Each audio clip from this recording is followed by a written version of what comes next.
Alors, merci beaucoup, merci d'être resté, c'est extrêmement vaillant après avoir commencé cette journée à 9 h du matin avec toutes ces explorations fascinantes de l'œuvre de Bruno Latour. Je tiens à remercier donc les organisateurs, Philippe Descola, Bruno Carsanti et Michel Gardette, de donner cette possibilité de montrer ce film, en fait, qui est vraiment une visite d'exposition, dans laquelle on peut se transposer à Taipei. Et il faut se dire que cette exposition, elle avait quelque chose de particulier, cette biennale, c'est qu'elle avait eu lieu pendant le Covid et que Taïwan avait pu continuer, parce que justement par le caractère insulaire de cette ville, avait pu continuer une vie quasiment comme avant. Et donc, ça avait été l'occasion de mettre en place cette exposition, ce qui était une chance inouïe.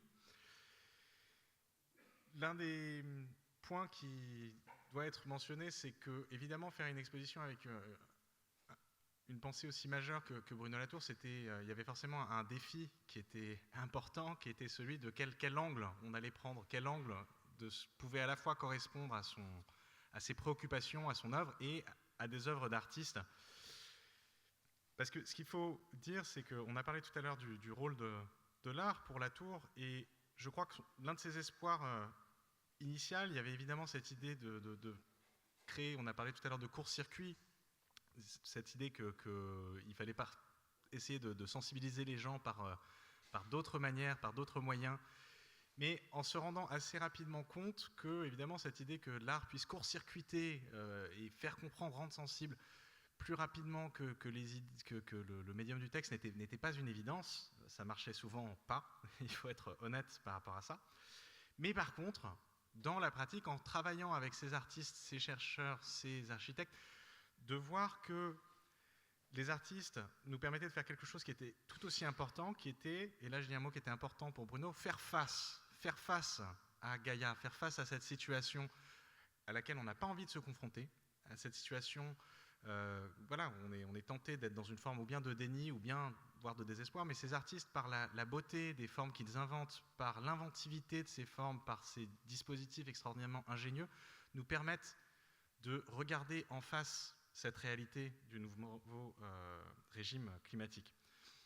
Donc on a parlé tout à l'heure ça a été abordé, ce fait que les expositions de Bruno Latour, elles étaient particulières. C'était il y a Peter Weibel, qui a été son grand collaborateur sur ce sujet, avait inventé ce terme, les Gedenken-Ausstellung, qui était donc le mélange d'une expérience de pensée et d'une exposition. Parce qu'à chaque fois, l'idée, c'était jamais de se retrouver de se retrouver dans la position d'un sujet face à des objets, c'était absolument pas ce qui l'intéressait, mais c'était de soulever une question sur le mode du « et si ». Et si on tentait de recalibrer la modernité à l'aune de la méditation écologique. Et si c'était le cas dans Reset Modernity, par exemple, sur lequel on avait travaillé avec Christophe Leclerc et Donato Ricci. Et si on tentait de redéfinir l'espace tel qu'il se décrit non plus comme un globe, mais comme une fine pellicule. C'était l'enjeu de zone critique. Évidemment, Bruno Latour faisait ses expositions avec une générosité extraordinaire envers les artistes, les chercheurs qui l'assemblaient vraiment. Ces expositions avaient un rôle de catalyseur. Avec une générosité extraordinaire avec ses collaborateurs, j'ai eu cette chance inouïe d'en faire partie. Valérie Pillet m'avait précédé sur l'exposition de Making Things Public en jouant un rôle vraiment capital qui était de présenter finalement des propositions qui puissent non pas simplement illustrer la pensée de Bruno Latour, c'était vraiment pas ça le point qu'on cherchait à faire.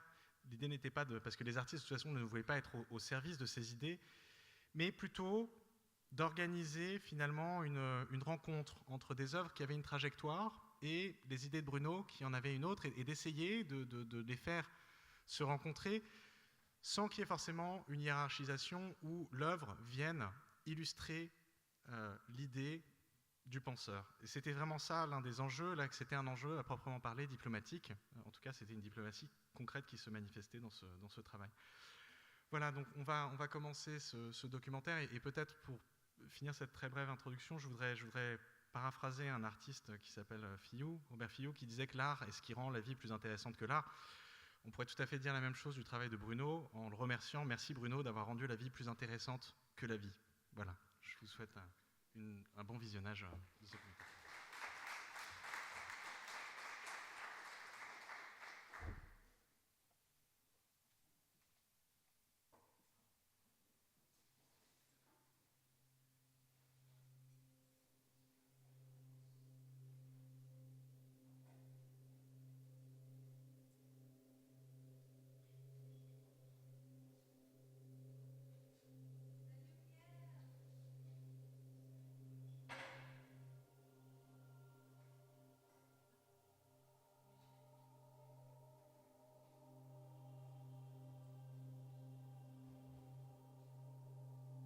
When people use the notion of nature and say, I don't know, nature is threatened or the planet is threatened, it has the strange effect of unifying the answers. So we think when nature, we have the same nature, you and I, we are all the same nature. By consequence, it also unifies the policy. So people say, if nature is threatened, we know what to do, and we will find a solution. And it happens, to the great surprise at the end of the 20th century, that when people began to talk about nature, they realized that they were in complete disagreement about what to do. So nature does no longer have the capacity to unify.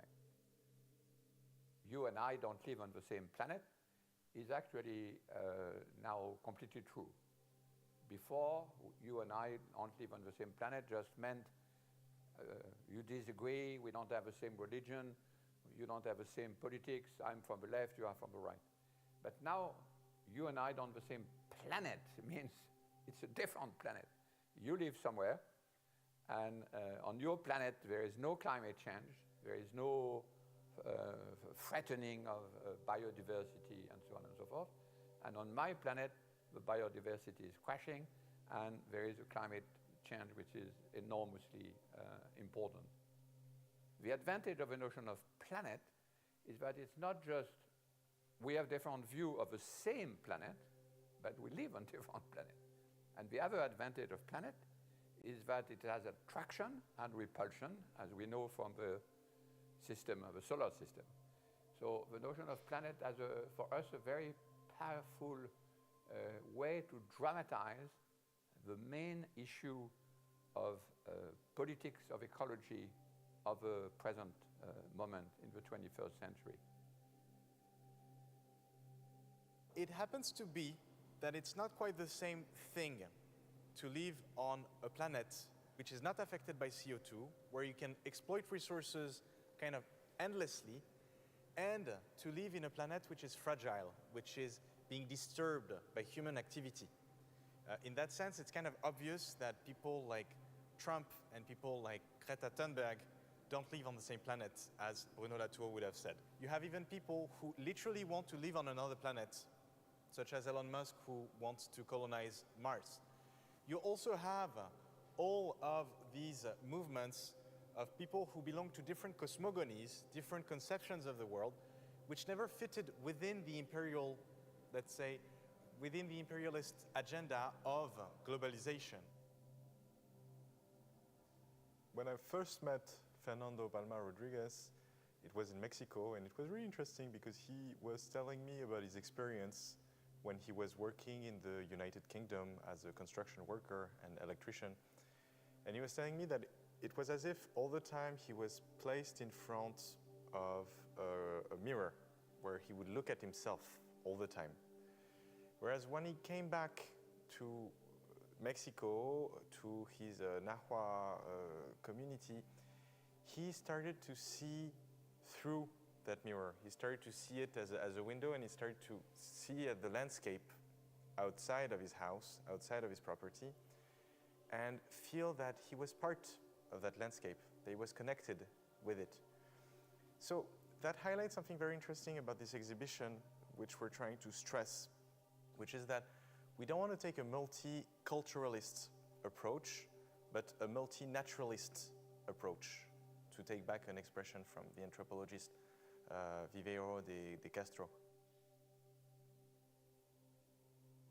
We start with the first planet of this fictional planetarium, which is the planet globalization, which, as its name indicates, is the result of international exchange, international trade, and which mainly developed itself from the 80s up until today with a lot of traction, because it was promising, let's say, development, it was promising forms of like economic growth, in complete denial of the planetary limitations. We enter here in a room which is dealing with the notion of connectivity, which is so important in order to shape the planet globalization, and where we have different works which deal in some sort of way with the notion of the screen, but without using screens, but actually mediums such as sculptures and painting. Here is a piece by the artist Hong Hai-sin, where she depicts the kind of mixed feelings that she has on her social media platforms, typical of this kind of situation of seeing horror and little pleasures always colliding with one another. And the sculptures by Jean Katang-Bailly, who's making these wonderful sort of abstract sculptures, which are actually built with references and materials connected to copper mining.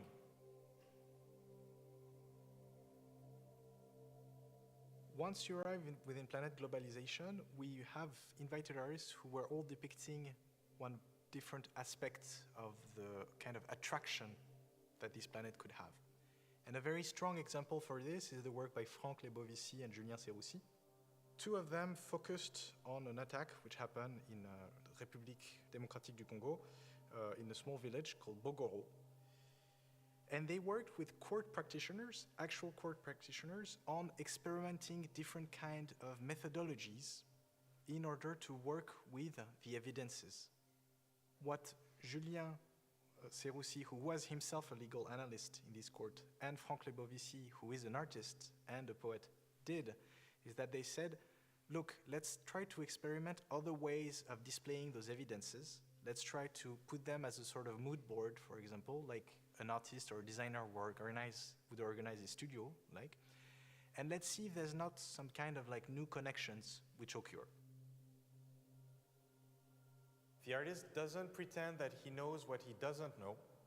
Of course, the international judges are much more qualified to talk about international law than an artist would be, so it's not a question about that. But it's a question of where he can intervene. And in this case, it's like how he can help the judges or the legal practitioners to change their workflow according to what he knows really well, which is how to organize visually information.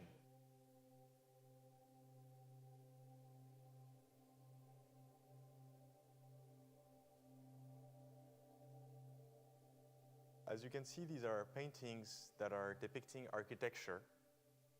Trejier, she's inspired, she makes a sort of patchwork between buildings that are coming from Africa, Asia, Europe. All of them has this heavy influence of postmodern architectural style. Now, what's interesting in here is to contrast this work with the former one by Millions, which is very much about the circulation of material. Where do the material come from to build a building like the Seagram buildings? How this circulation affects the earth crust.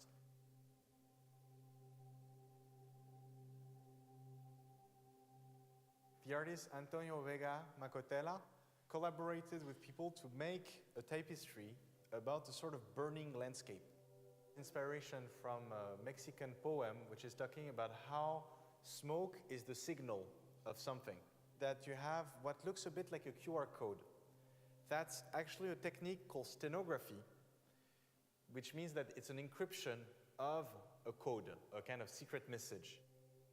The artist worked with hackers who used a list that they had found, that had leaked, of a bunch of tax evaders who pretty much refused to pay their taxes where they were living. This list is called the Lagarde list. It's pretty much like a piece about those globalized elites which don't feel that they are subject to the taxation of the place where they live.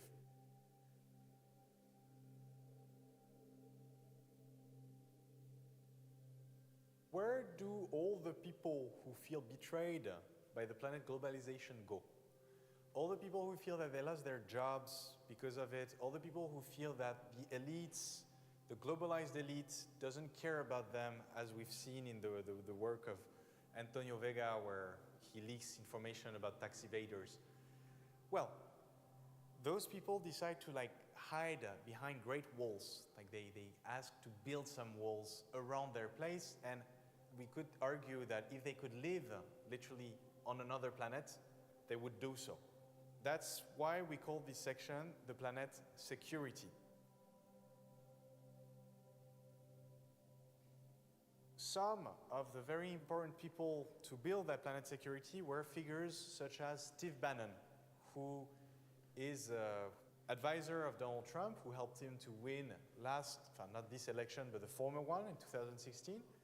But Steve Bannon was also a filmmaker who broadcasted and shaped, in many ways, the propaganda that was necessary in order to build the architecture, let's say, of that planet security. He organizes retrospectives where pretty much he looks at all the kinds of gimmicks that are used by Steve Bannon, and in his documentary, all the clichés which come back all the time, and therefore, by explaining how it works, the artist tries and hopes to show why it is efficient on the one hand, but also why it's extremely dangerous on the other hand. The artist Femke Hergraven is very interested by the imaginary of that panic room. And in it, she stages a sort of discussion between three extinct species, which are avatars of a weird sort, which are discussing about the absence of the owner of the space, the absence of the last man, and they feel pretty lonely. They're on a lonely planet. Now, of course, if you begin to see that globalization is a planet which is far away in space, but it goes somewhere else, suddenly you realize that there must be people who say, wait a minute, if we want to develop and there is only one Earth to provide our resources and not 5, what are we going to do? And those people, we call them those who wish to go to planet escape. They have realized that planet Earth will never be globalized. It's a sort of hyper-modernism. It's, of course, extraordinarily unequal. This is a planet for the not even 1%, it's 0.1%. It dreams to go to a place where technology will solve all our problems and so on, but not for everybody. Only for those who are rich enough or wealthy enough to embark into this other planet. So this is the planet we call the planet escape.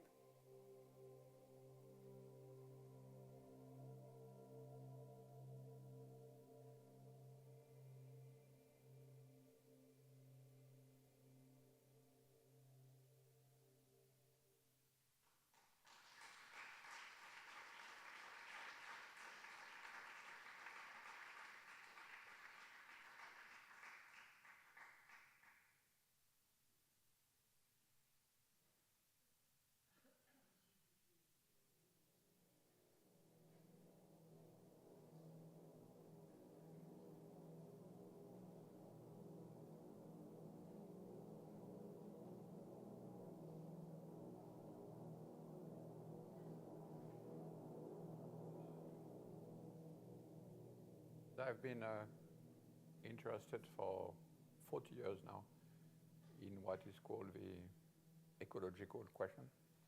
And I've followed especially the development in the sciences of the Earth. And that has led me to study what happens to the very notion of nature. Because in the modernist tradition, in which I've been trained in Europe, we have a concept of nature, and it's this concept of nature that has been deeply modified by the ecological crisis. So suddenly we arrive in a world and we are not sure if it's the natural world or if it's a world of transformed by technology, and it's a world impacted by the human, if we have to go back to the original notion of nature, the wilderness. So it's a very confusing situation. When you land on the planet terrestrial, you realize that there is no escape. You are literally locked down. You are not going to go to the other planet. You know that there is the only one which has been made over the billions of years by the life forms which have created this habitability condition, which is now threatened. And this planet terrestrial is very odd, because it's the one in which we are supposed to be. But no, it's the one which we were constantly trying to escape to go somewhere else.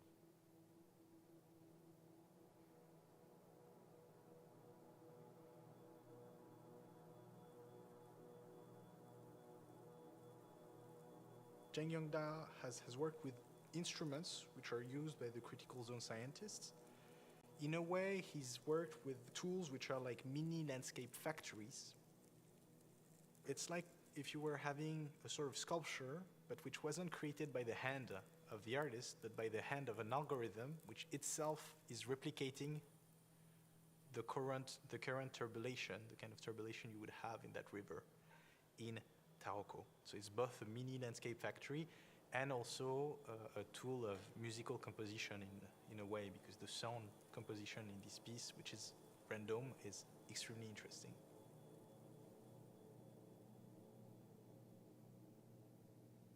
Su Yuxing, she does something quite different in the sense that she interrogates the position of the observer in this observatory, as the observer is never outside of the critical zone. He's always within that skin of the earth, within that kind of thin membrane.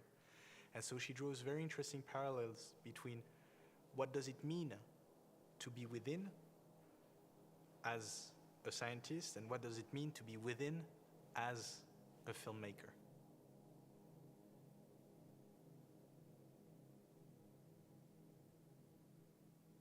Cooking sections.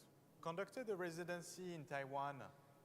So they went to the south of Taiwan, where there are several kind of fish farms that are pretty much taking and pumping water from the underground, and this results in the land sinking by approximately 10 centimeters per year.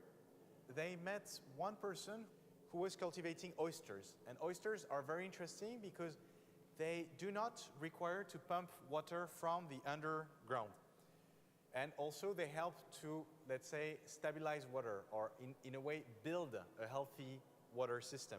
So all that you see here are pigments, oyster grinded, all combined together, recreating a lounge, telling you about that very interesting inquiry that they conducted on the shoreline of Taiwan. You also have a cream that is made with residue of oyster being grinded that you can apply through your face as you're listening to the narration that is proposed by the two artists.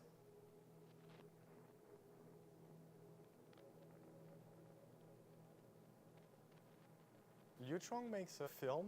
It started as a sci-fi narrative, but then very quickly it comes down to earth by putting a connection, a sort of really stunning shots about mines of places where lithium is being extracted from. But he also connects that to a tradition of polyphonic music, which are collective songs that are spread across Asia, but also from that region where the mining is being extracted from. It's interesting because he kind of creates a sort of surrealist connection between two very different ways of communicating. The one which is based on digital technology and lithium, and the other one which is based on polyphonic music. And one of the interesting things actually in this film is that the narrator is speaking in a local dialect called Muya, which is a spoken dialect, spoken by about 20,000 people, not in Mandarin, which creates a very interesting sort of way of approaching the story through a different lens, so to say.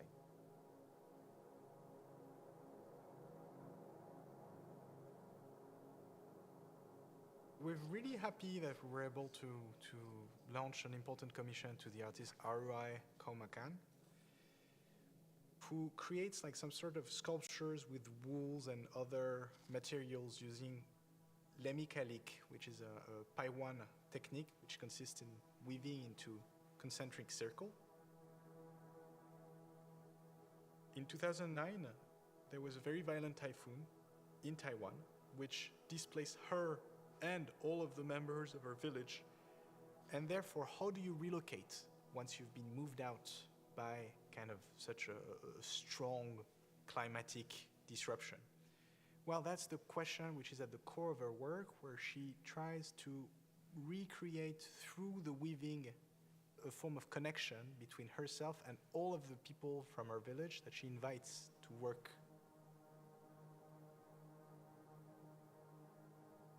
We don't really know what the terrestrial planet can look like. We don't really know how to picture or figure out this relationship between humans and non-humans entities.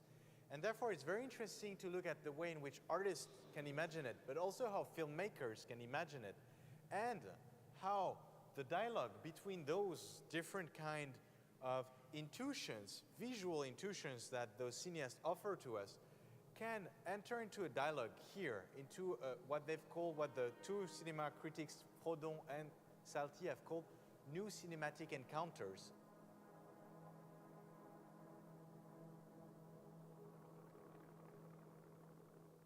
This is a very important part of a show, is that scientists are suddenly discovering its fragility, its small size. This is the critical zone aspect, the fact that it's not the whole globe, it's not the whole planet Earth as it was imagined before. It's a very, very small strip of land and ocean, which is occupying a very small position. We try to help the visitors to land on the terrestrial, comparing it with the three others, and be surprised by the land, surprised by the Earth. But it has a very strange fragility, richness of connections, and which was not seen very well when you were only trying to use it to go somewhere else. And that's the effect we try to obtain from the visitors. Surprise, we have to stay here, to reside here, and to live with all these entities, the microbes, the viruses, all of those entities which we before saw only as a frame or as a milieu, but not as our partners in the lockdown, so to speak. So I'm very interested in the idea that the lockdown which we are going through because of a pandemic is actually a good entry into the terrestrial.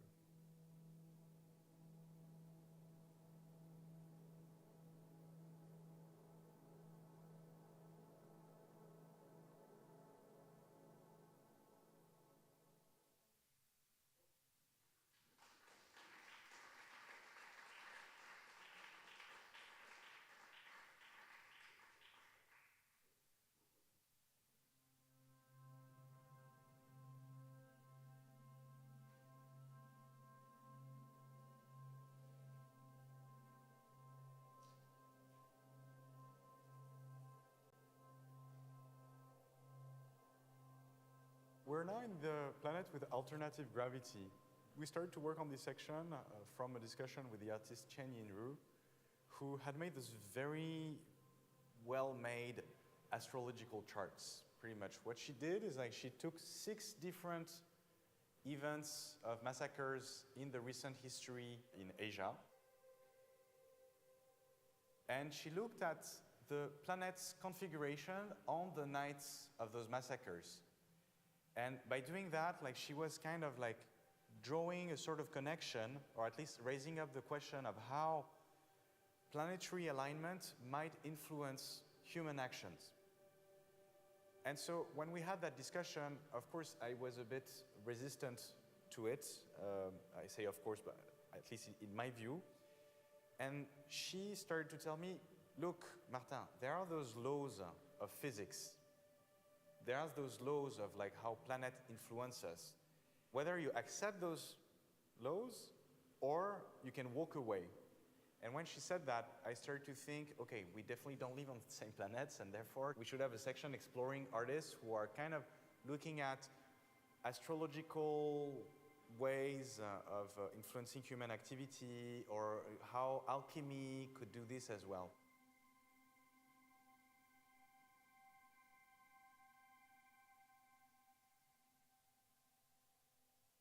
Here we have a very impressive installation made by the artists June Balthazar and Pierre Pose, who work together as a duo. And they interrogate what void could be, or what holds matter together. They managed to convince the Nobel Prize winner in astrophysics, Michel Mayor, and Chiara Mariotti at CERN to talk about her version of the void as well. And it happens to be that the two scientists have different models of understanding the void, in the sense that for the astrophysicist, void is empty, whereas for the particle physicist, it's filled with a vibratory field, which is the Higgs field. And that's one of the great mysteries right now of physics today, which is that those two theories work at their own scale, but we don't find a way to reconnect them, as if they were acting on separate planets in a way. The other film that they do, that the artists do, this time is not documentary based, but try to depict this sort of invisible matter. And so that kind of like brings us into a territory of imagination, of what this invisible matter might look like.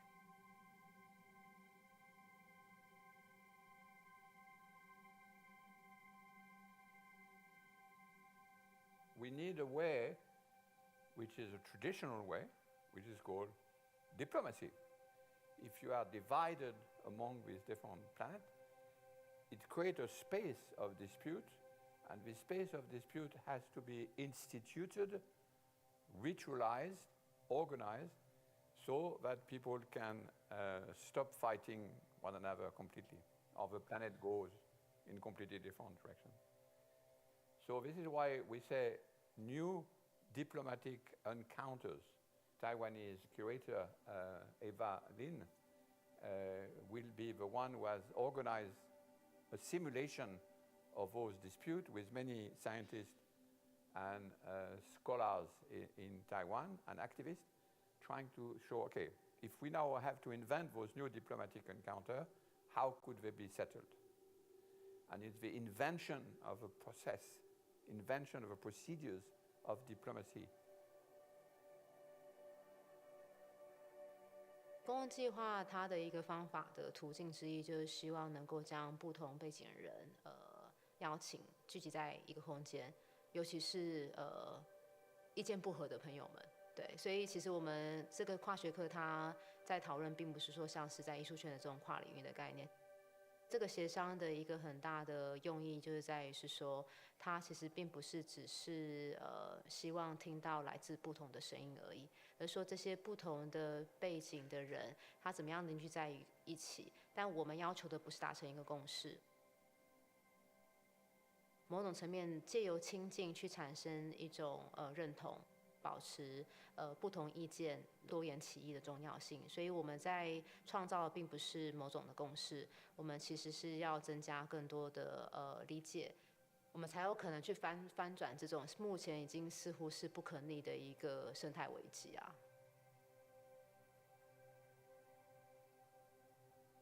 We have seen how different people were living on different planets within this show, which pretty much all of them have a different atmosphere, a different composition.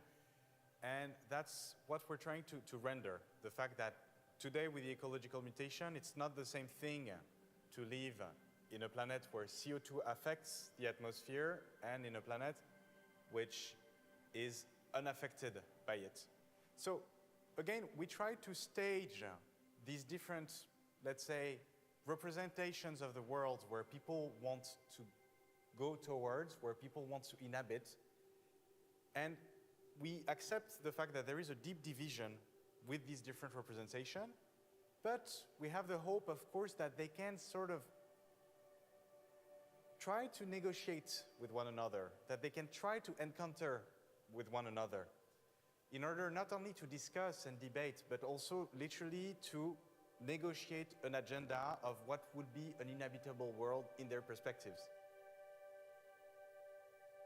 When you curate an exhibition and that you are coming from abroad, I come from France and Martin comes from France, the critique is always, why is it here and not in Paris, or why is it here and not in New York? But the great interest of working with Taipei Museum of Art is that we, from the beginning, wanted to use the Taiwanese situation as a scale model for larger problem of the earth. And it's very easy because, as I said before, the typical and canonical aspect of ecological and economical problems which are converging inside the island of Taiwan, in addition to the geopolitical question. If you accept that we are divided by the question of nature, every place where you are on Earth has to be highly specific. And the specificity of the exhibition is very well marked in the exhibition, I think, because of a collaboration with activists, artists, and scientists in Taiwan.